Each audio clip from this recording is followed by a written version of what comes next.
Olá, sejam muito bem-vindos e bem-vindas a mais uma aula.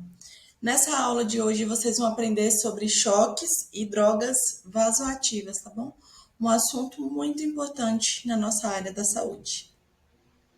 Para vocês entenderem sobre choque, antes vocês têm que entender sobre o mecanismo de oferta e demanda. Ou seja, fisiologicamente, na nossa vida, nós temos que ter esse equilíbrio entre a demanda e a oferta. Como assim, professora? Vou explicar. É assim, ó. Se você tem, o seu organismo tem uma oferta, uma demanda X de oxigênio e de sangue, a oferta desses nutrientes, ela tem que ser de acordo com a sua necessidade, tá? Caso você esteja necessitando muito além do que o seu organismo é capaz de te dar, ocorre essa questão do choque, tá? Quando há essa desregulação. Então, choque, basicamente, é isso. É muito fácil, né? Só lembrar dessa balancinha. Se um aumenta, vai ficar em desequilíbrio com o outro. Se o outro diminui, também vai ficar em desequilíbrio. E aí, o que é o choque em si? Choque é uma incapacidade do nosso sistema circulatório de fornecer oxigênio e nutrientes aos tecidos de forma a atender suas demandas metabólicas, que é isso que eu acabei de explicar para vocês. Então, nós temos o equilíbrio. À medida que nós temos o quê? Um desequilíbrio, seja nessa demanda ou um desequilíbrio nessa oferta, está ofertando menos do que deveria ofertar, ocorre o choque. E nós temos alguns tipos, tá? Os mais comuns. Hipovolêmico, tá? Você já vai entender o que é isso. Distributivo, obstrutivo e cardiogênico, beleza? Aqui, ó, é a imagem da balancinha, então teve um desequilíbrio, eu vou ter o choque. Choque hipovolêmico. Choque hipovolêmico nada mais é do que, galera, é muito fácil. Só vocês lembrarem, hipo vem de isso, de pouco. Hipo vem de pouco. Volêmico vem de volemia, tá? De volume. Lembrar que não é só sangue essa volemia, tá? Volemia é volume como um todo. Então, choque hipovolêmico nada mais é do que quando eu tenho um choque no organismo secundário a baixa quantidade de volume, tá? Que hipo é baixo. Como que é muito, professora? Elevado? É hiper, tá? Então, hipo é baixo, hiper é elevado. E aí, quando eu tenho um quadro de hipovolemia, de choque hipovolêmico, eu posso ter essa hipovolemia tanto relativa quanto uma hipovolemia absoluta, tá? Quais são as principais causas? Tem algumas, como a hemorragia, tá? Pensa, o paciente ele chegou para vocês, ele teve ensangramento em grande quantidade, fratura de fêmur, por exemplo, que sangra muito. Aí ele vai ter esse choque hipovolêmico secundário justificado pela hemorragia, tá? Desidratação em casos de pacientes com vômitos, com diarreia, com poliúria. O que é poliúria, tá? Poliúria é quando o paciente, poli é muito, tá? Úria é relacionada à diurese. Então, logo, poliúria é quando eu tenho o aumento em excesso de diurese, tá? Poliúria. Ou febre, tá? Então, na febre grave, tá, pessoal? Não febre de 38 graus, não, febre grave. Febre de 38,7, 38, 39, 40 graus, tá? Para dar desidratação tem que ser febre mais grave. Sequestros de líquidos, que é menos comuns, mas que podem acontecer no caso de queimadura. Peritonite. O que é peritonite, professora? Gente, toda vez que você... Ó, na área da saúde eu falei, tudo é prefixo e sufixo, lembra? Toda vez que vocês ouvirem falar de it, é relacionado ao quê? Inflamação. Logo, peritonite é uma inflamação de onde? Do peritônio do paciente, beleza? Colite, que é inflamação também, certo? Paracentese. Já vou explicar para vocês o que é essa paracentese. Nós temos, galera, não sei se vocês já viram, aquele abdômen ascítico. O que é abdômen ascítico? A famosa barriga d'água, tá? Que muitas pessoas têm, principalmente as pessoas que residem em locais que não têm saneamento básico. E aí o paciente ele vai ficar com esse abdômen globoso, esse abdômen distendido, que nada mais é do que excesso de volume e pouca proteína, tá? Uma das formas de tratamento, vocês vão ver, é essa paracentese. O que é essa paracentese? Nada mais é do que um procedimento que o médico vai fazer no quadrante do paciente, tá? Quadrante abdominal inferior, e ele vai retirar certa quantidade de líquido, tá? Desse paciente. Mas tem que ter muito cuidado. Antes de fazer essa paracentese, tem que ver como que tá os sinais vitais desse paciente, tá? Porque quanto mais volume eu tenho no organismo, maior é a minha pressão, certo? Se o paciente está fazendo uma paracentese, o risco desse paciente ter uma hipotensão grave pode ocorrer, tá? Então tem que olhar, atentar a pressão arterial desse paciente e atentar também a dosagem de proteína. Por que de proteína? Porque vocês têm que pensar que junto com esse líquido não vai sair só líquido, vai sair proteína. Então, antes da paracentese faz uma dosagem da proteína. Por quê? Porque aí depois, se essa proteína diminuir muito, aí tem que fazer reposição dela depois, tá bom? Então, é basicamente isso. E hidrotórax, que é o quê? Quando nós temos líquido dentro do espaço torácico do paciente, coisas que não é para acontecer.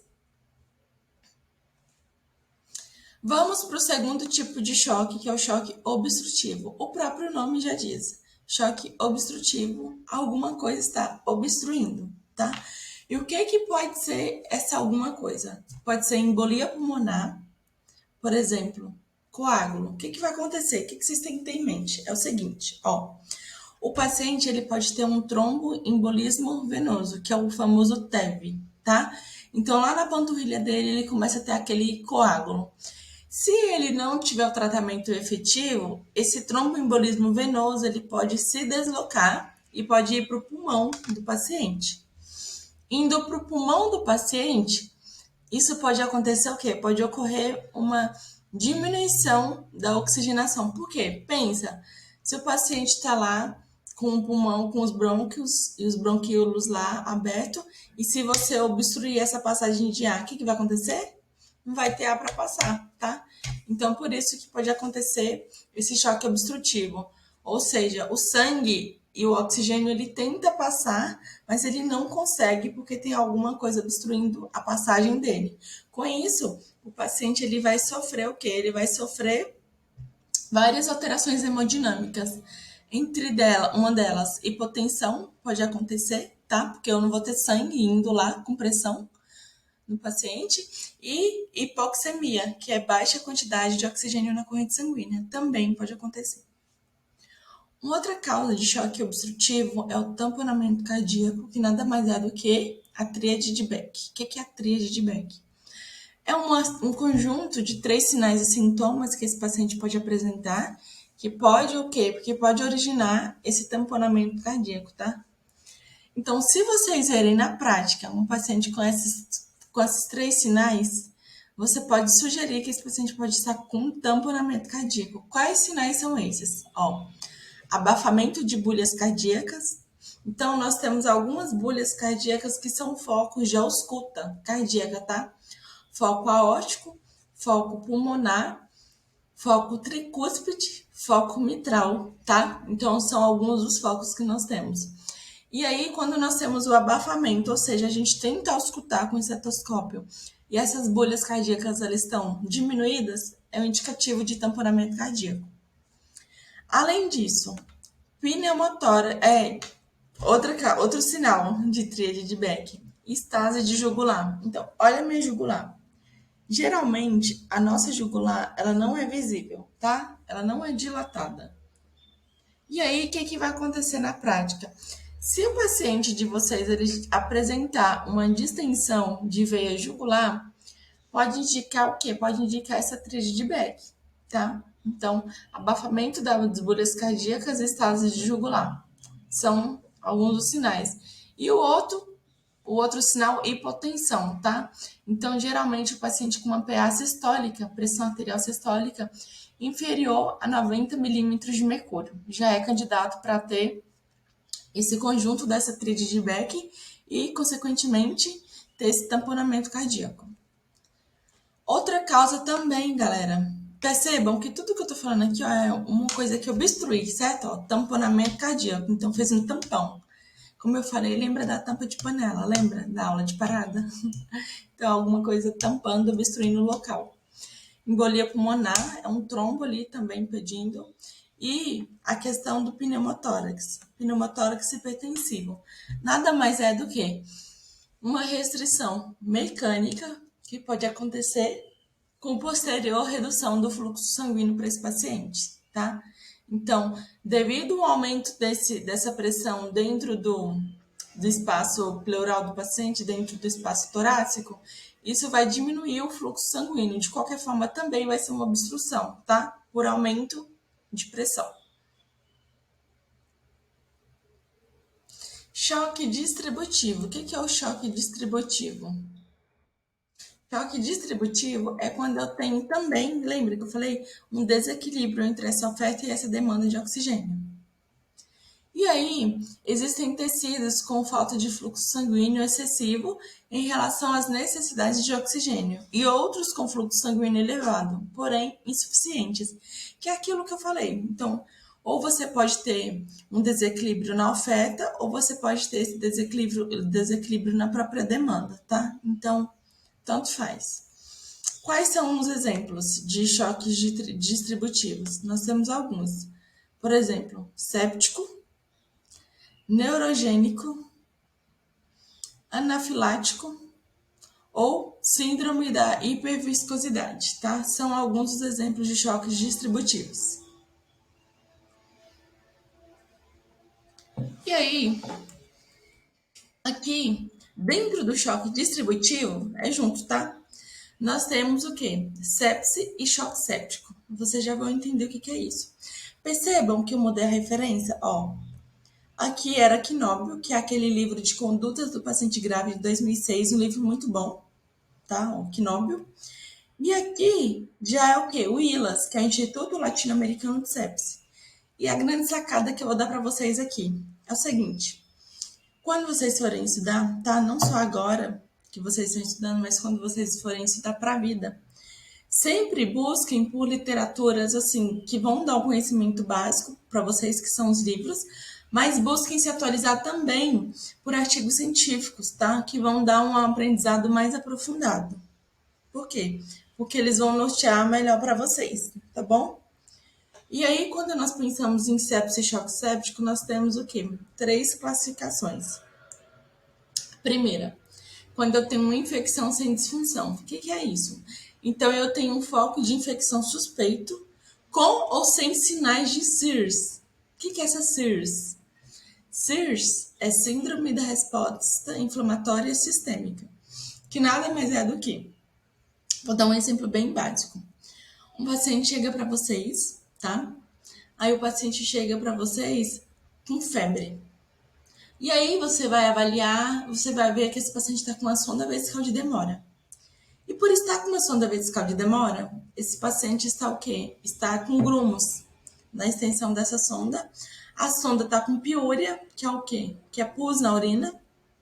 E tá o quê? Tá super sim característica de estar com infecção. O que você tem que fazer na prática? É simples. Se o paciente está com febre, logo você pensa, nossa, ele pode estar com infecção. Podendo estar com infecção, ele vai ser classificado com infecção sem disfunção, ou seja, provavelmente você suspeita que esse paciente está com uma ITU, que é a infecção do trato urinário, só que essa infecção está a nível renal, está a nível do rim do paciente. Não necessariamente ela se alastrou para os demais órgãos, tá? Então, isso é uma infecção sem disfunção. O que é sem disfunção? A infecção, ela tá local e ela não acometeu outros tecidos, outros órgãos, tá? Então, é muito, muito simples essa parte. A outra, a sepse. Sepse é o quê? Eu vou avançar um pouquinho mais. Na sepse, além de eu ter essa infecção, eu vou ter uma disfunção orgânica num órgão, tá? Por exemplo, como eu falei, se o paciente chega para vocês com febre, com essa urina característica de infecção, Só que, além disso, você palpa o abdômen dele e vê que tem uma alteração a nível, por exemplo, do pâncreas, tá? E aí você fala assim, nossa, o que está acontecendo que o paciente está com um pâncreas aumentado? Que eu estou conseguindo palpar esse pâncreas desse paciente, tá? E aí, o que você vai aprender na prática? Você vai ver que ele pode estar o quê? Com uma disfunção orgânica, que vai ser caracterizado como sepse, tá? Atingiu um tecido, um órgão-alvo, que no caso foi o pâncreas, além de atingir o rim. Tranquilo também. Choque séptico. Choque séptico é o quê? Quando eu tenho uma hipotensão persistente, tá? Não responsiva a volume. Como assim, professora? É simples. O mesmo paciente chegou para vocês com febre, com sinais e sintomas característicos de infecção. Você palpou ele, viu que ele tem um aumento do pâncreas, tá? Além de ter esse aumento do pâncreas, você viu que depois, conforme foi passando o tempo, esse paciente ele foi evoluindo com um quadro de hipotensão, ou seja, a pressão arterial desse paciente caiu. Sofrendo uma queda da pressão arterial, o que vai acontecer? Você vai fazer volume. O que é volume? Soro fisiológico. Soro fisiológico, ringer lactato, soro fisiológico, vai fazendo. Só que, galera, um adendo que vocês têm que saber para a vida. Nós temos que ter muito cuidado em ofertar volume para esse paciente. Por quê? Quando o paciente ele tem uma insuficiência cardíaca, o que é insuficiência cardíaca? O coração dele não consegue contrair da forma que deveria, tá? O sangue, o volume, ele não consegue ser ejetado para a circulação sistêmica da forma que deveria. E aí, o que vai acontecer? Se você encharcar esse paciente de volume, ou seja, de soro fisiológico, esse ventrículo, esse coração, ele não vai conseguir mandar esse volume para a circulação sistêmica que tem que mandar. Com isso, esse volume vai ficar acumulado. Ficando acumulado, esse volume pode ir para o pulmão e pode dar o que nós chamamos de EAP, edema agudo pulmonar. É muito simples também, muito tranquilo para vocês entenderem, tá? E aí, não é só no caso da insuficiência cardíaca que vocês têm que ter cuidado de dar excesso de volume para esse paciente. Vocês têm que ter cuidado também quando o paciente ele tem insuficiência renal. Por quê? Se você fizer uma sobrecarga renal, o que é sobrecarga renal? Você dá muito volume para esse paciente e o rim dele não consegue filtrar todo o volume que você está dando. Aí esse paciente também pode entrar em uma disfunção, tá? E também pode ter esse edema agudo pulmonar e pode agravar o quadro dele. Então, para a vida, cuidado com excesso de volume nesses pacientes, tá? Principalmente pacientes cardiopatas e pacientes com doença renal crônica, tá? Que é insuficiência renal. Sempre na prática, vocês vão ouvir falar quando esses pacientes estão com excesso de volume, vocês vão ouvir falar assim, o paciente está congesto, o paciente está hipervolêmico. O que é isso, tá? Quando ele está com excesso de volume. Como trata? Simples. Ó, você vai tratar com antibiótico terapia, tá? Por quê? Porque tem infecção. Na vigência de febre, na vigência de hemocultura positiva, vai tratar com antibiótico. Além disso, se for uma hipotensão, inicialmente ali o paciente não está tendo tanta hipotensão. Inicialmente você vai tratar com soro fisiológico, ringer lactato. Não melhorou essa hipotensão? Aí você vai tratar com droga vasoativa. Qual droga? A noradrenalina. Beleza? Choque cardiogênico. Esse choque muitas pessoas nunca ouviram falar na vida. E o que é esse choque cardiogênico? É quando nós temos uma limitação primária no desempenho cardíaco e nós temos também uma interferência sobre o inotropismo ou cronotropismo. O que é isso? Que raio que é isso? É simples. Quando eu digo para vocês de inotropismo é quando eu tenho uma alteração da contratilidade do coração desse paciente, tá? Inotropismo. Cronotropismo é quando eu tenho uma alteração da frequência cardíaca desse paciente, tá? Então, nós temos essas duas definições aí importantes.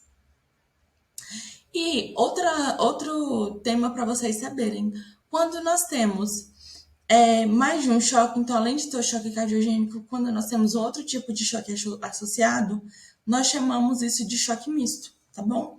E acontece principalmente, eu coloquei várias situações aqui, mas acontece principalmente no caso de falência ventricular esquerda, ou seja, o ventrículo, principalmente o ventrículo esquerdo. Por quê? Porque ele tem maior demanda para mandar o sangue para a circulação sistêmica. Daí ele não consegue fazer essa ejeção da forma que deveria. Ou também no caso do IAM, que é um infarto agudo do miocárdio. Choque anafilático. O que é esse bendito desse choque anafilático? Gente, não sei se vocês, aí alguém de vocês tem alergia a camarão, a frutos do mar. Se vocês têm alergia, provavelmente já falaram para vocês que pode ser grave essa questão dessa alergia. E por que pode ser grave? Simples, tá? Vou explicar já para vocês.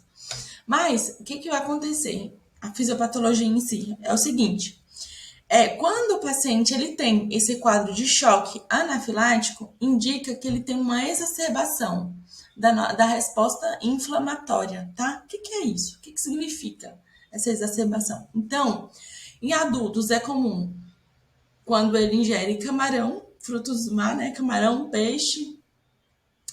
É comum contraste, tá? Tomem cuidado. Então, sempre pergunte se os pacientes têm alergia a contraste.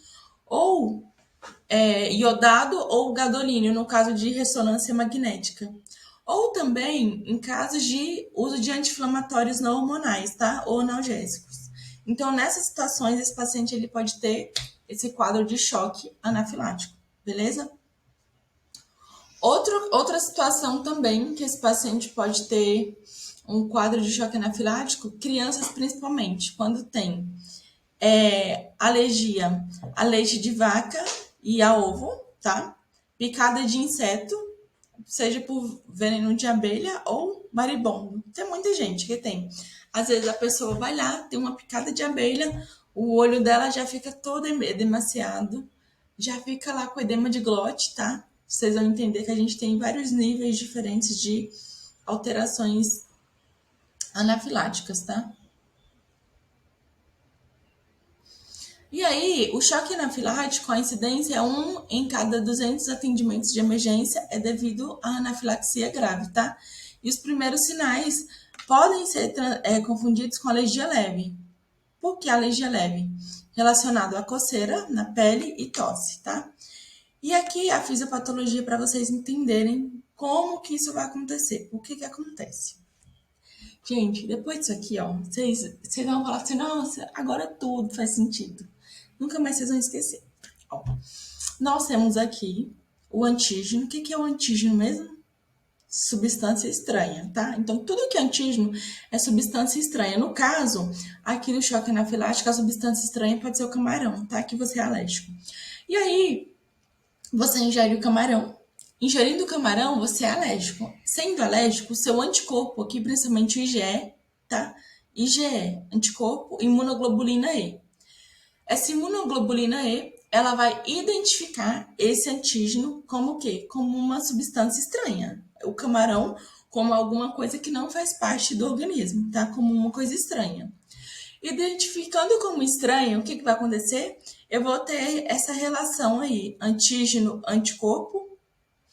Tendo essa relação, esse complexo antígeno-anticorpo, automaticamente os mastócitos, tá? Mastócitos são células que nós temos no nosso sistema imunológico. Os mastócitos, eles vão liberar o quê? Grânulos de histamina. Liberando esses grânulos de histamina, vai acometer a pele do paciente, pode ter um exantema, tá? Que são aquelas manchas corporais que o paciente pode ter.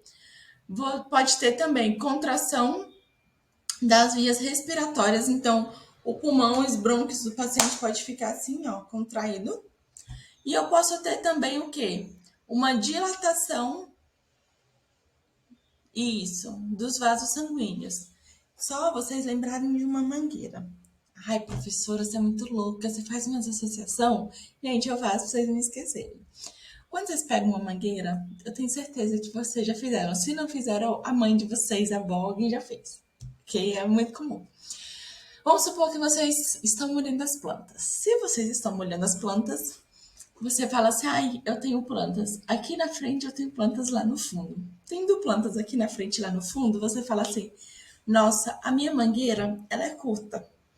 Para eu molhar as plantas aqui da frente, vai ser fácil eu molhar. Por quê? Porque a água vai conseguir chegar nessas plantas aqui, ok?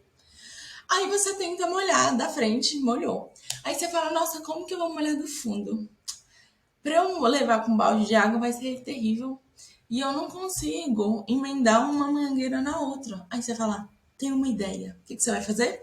Você vai pegar a tampa da mangueira e você vai fazer isso aqui, ó. Você vai... Quem nunca fez isso? Você vai colocar um pouquinho do dedo aqui para aumentar o quê? A pressão, tá? Da água. Ou seja, você fechou um pouquinho, aumentou a pressão. Aí você vai conseguir chegar lá na planta, lá no fundo. Agora, se por outro caso você fala assim, não, agora eu vou molhar da frente, eu não preciso de pressão, eu preciso de mais água, de mais volume. O que você vai fazer? Você vai deixar tudo aberto para molhar mais da frente. Gente, é isso que acontece. Não tem mistério, não tem segredo. Quando eu falo de vasoconstrição, é a mesma coisa se eu estivesse colocando o quê?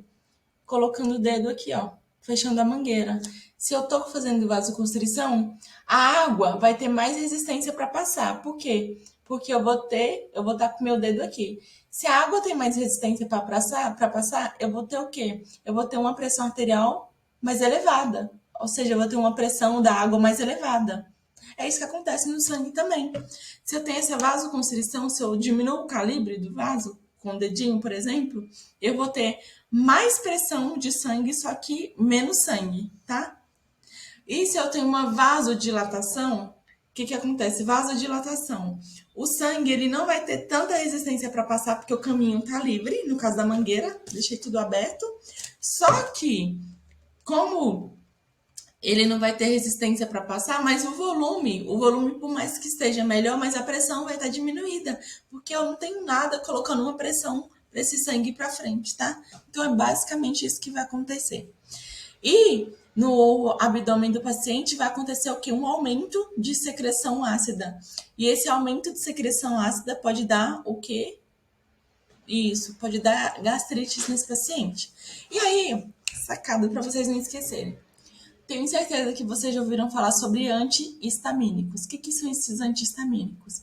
São medicações que eles vão atuar aqui, ó. Não falei para vocês que a histamina, que é liberada pelos mastócitos, que vai fazer tudo isso?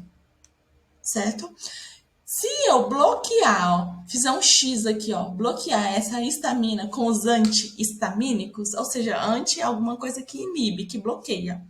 Se eu bloquear esses antihistamínicos, vocês concordam que automaticamente eu vou ter o quê? Eu vou ter uma melhora dessa alteração da pele, eu não vou ter uma contração das vias respiratórias, ou seja, um possível edema de glote. Eu não vou ter uma vasodilatação com posterior diminuição da pressão e eu nem vou ter um aumento de acidez gástrica. Então é isso, tá? Os antihistamínicos vão atuar aqui, principalmente nesses critérios.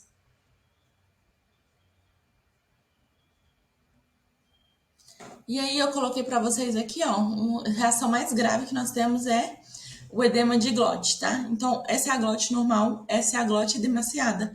Pensa, como que o oxigênio vai passar aqui? Difícil passar, né? Aqui, ó. Ó, já percebam que eu já mudei a literatura, tá vendo? Aqui é da Sociedade Brasileira de Alergia e Imunologia. Então, fiquem muito atentos a isso. Sempre busquem pelas literaturas mais atualizadas sobre o tema que vocês forem estudar. Aqui as obturações que eu falei, ó, epigastralgia, edema ocular, exantema, que é aquelas pápulas na pele do paciente, e quando eu tenho edema também.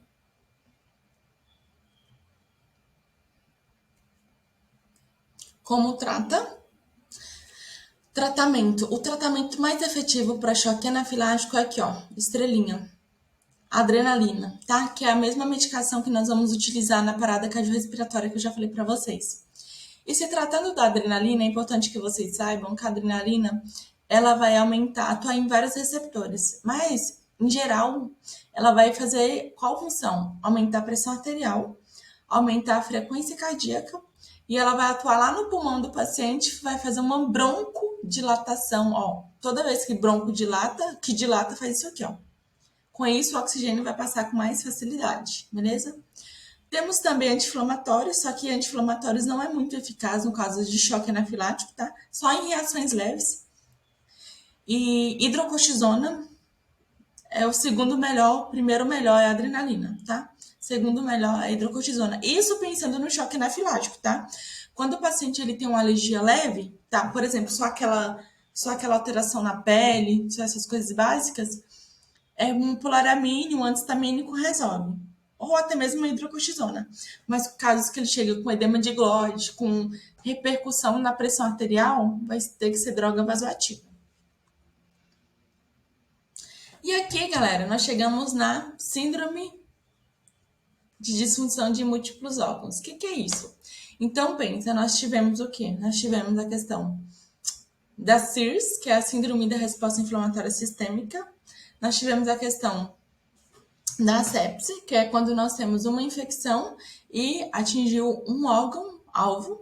E nós temos também a questão do choque séptico, ou seja, choque séptico. O paciente ficou hipotenso, você fez volume soro fisiológico, não melhorou essa pressão.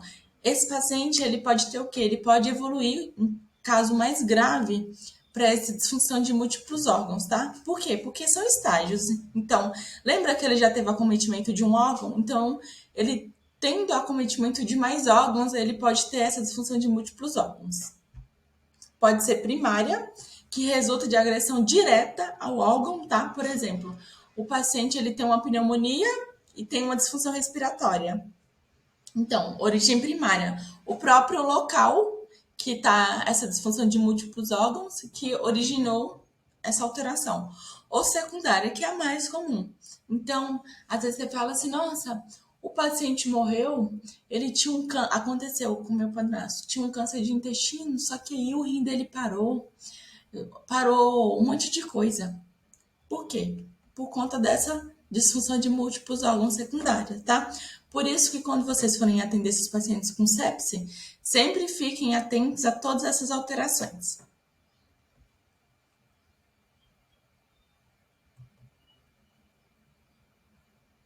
Isso aqui, galera, é só as fases, tá? Mas, em geral, o que vocês precisam saber? Que vai acontecer aquela desregulação. Então, nós vamos ter aquele equilíbrio lá entre a oferta e demanda. Quando nós tivermos o desequilíbrio entre essa oferta e demanda, aí nós vamos ter essa o quê? Isso, essa disfunção orgânica. E aí, nós temos também um mecanismo compensatório. O que é esse mecanismo compensatório? É uma hipoxemia que pode acontecer em alguns órgãos. Só que todo mecanismo compensatório, ele falha, tá? Falhando, como qualquer mecanismo compensatório falha, aí vai acontecer essa disfunção, essa vasodilatação e essa disfunção nos órgãos do paciente. Aqui, eu trouxe para vocês só entenderem acerca das toxinas e das citocinas inflamatórias. Que toda vez que nós tivermos um processo inflamatório, nós vamos ter alteração de toxinas, de citocinas e de radicais livres, que são agentes mediadores do processo inflamatório, tá? Então, na maioria das vezes, das inflamações, nós vamos ter alterações desses componentes. Aqui, galera, vocês vão falar assim, mas isso é muito complexo. Mas eu trouxe só para vocês entenderem onde que os antihipertensivos eles vão atuar, na maioria das vezes. Isso daqui é o nosso sistema renina-angiotensina-aldosterona. O que é isso, professora? Para nós termos um aumento da pressão arterial do paciente, nós vamos ter o quê? Nós vamos ter a atuação na angiotensina 1, angiotensina 2, e nós vamos ter o quê? Nós vamos ter o componente de aldosterona. O que é isso? Então, para ter um aumento dessa pressão arterial, é assim. Nós temos que ter uma queda. Tendo uma queda dessa pressão arterial, eu vou estimular a renina, que é uma enzima que fica no rim do paciente. Essa renina, ela vai o quê?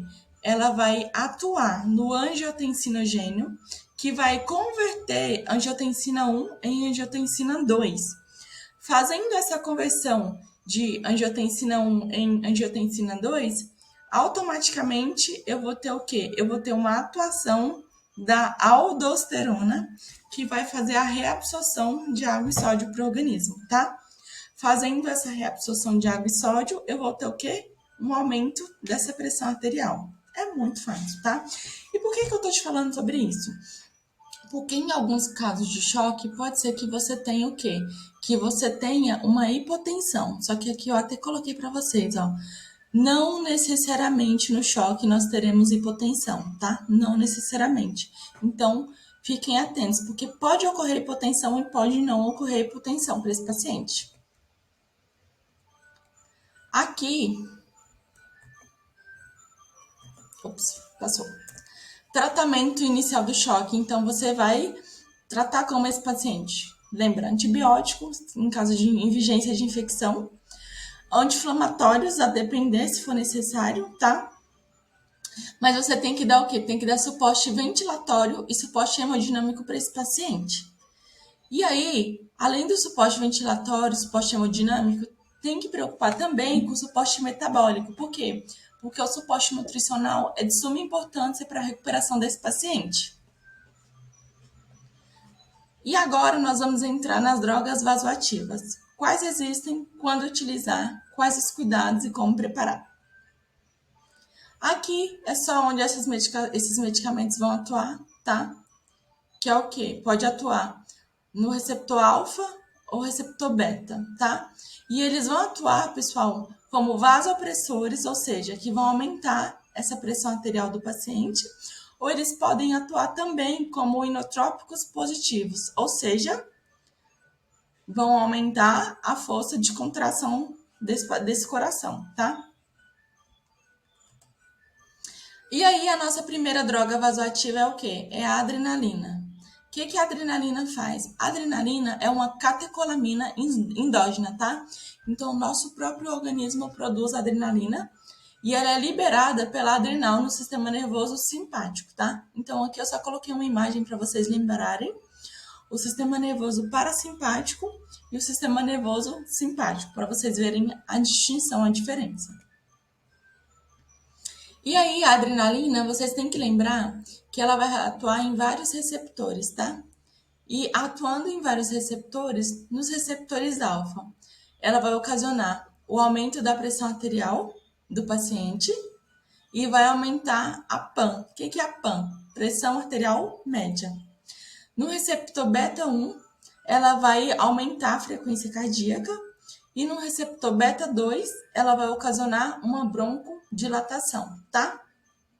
E o que vocês têm que pensar? Que vocês têm que ter muito cuidado para utilizar no paciente de vocês, porque ela pode ocasionar uma hiperlactemia. O que é isso? É um aumento do lactato, tá? O lactato sanguíneo. Então, isso de fato é ruim para os pacientes. Ó, principal indicação, parada e choque anafilático, que eu falei para vocês, que é aquele choque mais grave que o paciente pode ter. Isso, edema de glote. E aí eu coloquei, vocês sabem calcular a PAMC monitor, que é a pressão arterial média? E é muito simples, tá? Para vocês calcularem essa pressão arterial média, vocês não precisam ter um monitor multiparâmetros. Existe uma regra, um cálculo que é o quê? A pressão arterial sistólica mais a pressão arterial diastólica dividido por 3.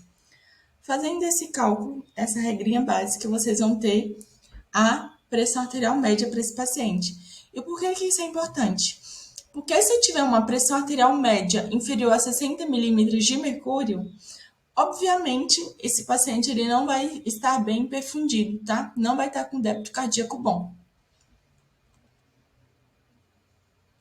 Aqui eu coloquei para vocês a dobutamina, tá? Dobutamina, em geral, ela vai fazer o quê? Ela vai atuar no inotropismo e no cronotropismo. Atuando no inotropismo, ela vai aumentar a nossa força de contração do coração. E no cronotropismo, ela vai aumentar a frequência cardíaca do paciente. Em geral, a dobutamina ela vai ocasionar um aumento da frequência cardíaca, um aumento do débito cardíaco e uma diminuição da resistência vascular. Ocasionando uma diminuição dessa resistência vascular, ela vai diminuir a pressão arterial, tá? Lembrando, galera, A dobutamina, ela vai ter que ser utilizada o quê? Em bomba de infusão contínua, tá? Você não pode fazer essa medicação em bolos no paciente. Diferente da adrenalina. A adrenalina, você pode fazer ela em bolos na parada, 1 miligrama, 1 ml de 3 a 5 minutos, como vocês aprenderam, beleza? Mas você também pode utilizar ela em bomba de infusão, em casos graves, que você fala assim, nossa, o paciente está muito grave.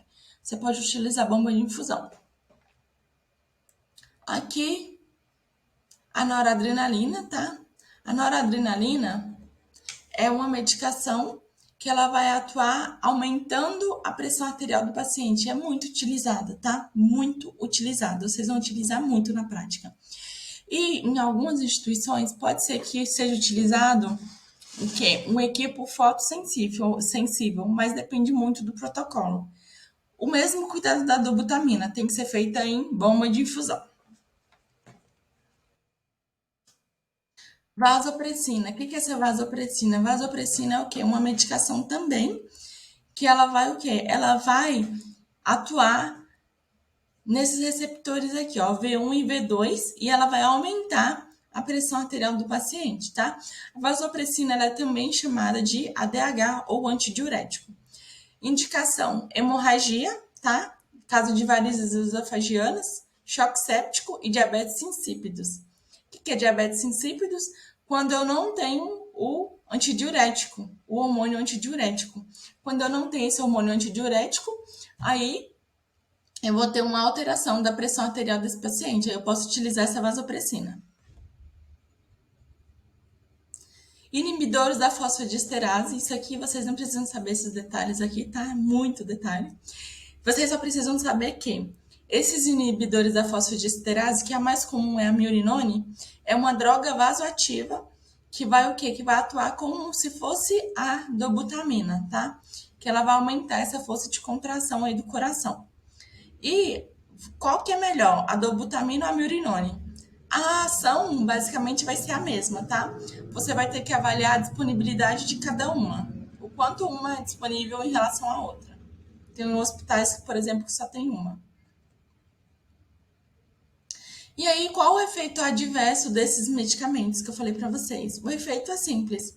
Eles, atuando, eles podem ocasionar uma exacerbação desses sintomas. E tendo uma exacerbação desses sintomas, eles podem ocasionar uma vasoconstrição exagerada, o que pode comprometer a perfusão de órgãos e tecidos, tá? Então, basicamente é isso. Vasodilatadores. Então, lembra, ó, vasoconstritores faz isso, o vasodilatador abre. Se eu faço uma vasodilatação, ou seja, se eu deixo o calibre liberado, eu vou aumentar ou diminuir essa pressão. O que vocês pensam? Ó, se eu faço isso aqui, a água vai ter mais pressão. Logo, se eu faço isso aqui, o sangue vai ter mais pressão. Se eu deixo aberto, eu vou ter uma vasodilatação e vou ter uma diminuição dessa pressão, beleza? E aí eu trouxe o Nipride para vocês, que é o nitroprussiato de sódio. A apresentação dele vai ser de 50 miligramas a ampola. E ele vai ser utilizado principalmente no caso de emergências hipertensivas graves, tá bom? O principal efeito colateral dele vai ser o quê? Hipotensão, tá? Claro, se ele é um antihipertensivo potente que atua de 1 a 2 minutos, o efeito colateral dele vai ser nada mais, nada menos que uma hipotensão.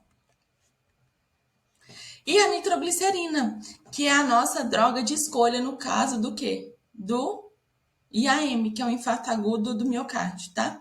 Ela também vai fazer uma vasodilatação, só que percebam, aqui o Nipride ele vai fazer uma vasodilatação arterial e venosa, nas artérias e nas veias. Aqui o tridil vai atuar principalmente o quê? Sendo um venodilatador, mas ele também vai atuar nas artérias, só que ele vai ter uma ação venodilatadora mais rápida, tá? Em geral, o que ele vai fazer? Ele vai fazer essa vasodilatação para melhorar essa questão da oxigenação e da passagem de sangue para esse paciente. Reposição volêmica, então, como eu falei para vocês, o volume é importante também para que vocês façam, tá? Porque geralmente o tratamento inicial vai ser volume, vai ser soro fisiológico, ring lactato. Se não melhorar, entra com a droga vasoativa. Então, sempre vai ser mais ou menos nesse sentido. E aqui vocês têm a opção de usar soro fisiológico. Em caso de diabetes insípidos, como eu falei para vocês, que é um tipo de diabetes diferenciado, que eu tenho certeza que vocês nunca ouviram falar na vida, que eu não vou falar que é raro, mas assim, é difícil você encontrar, tá? Esse diabetes insípidos. É mais comum em pacientes da neurocirurgia, quando eles fazem a manipulação do hipotálamo, tá? Da hipófise. Aí ele pode ter essa deficiência de desmopressina, que é o antidiurético, e aí pode acontecer esse diabetes insípidos. Você pode fazer soluções coloides também, ou cristalóide, tá? Por exemplo, ring lactato.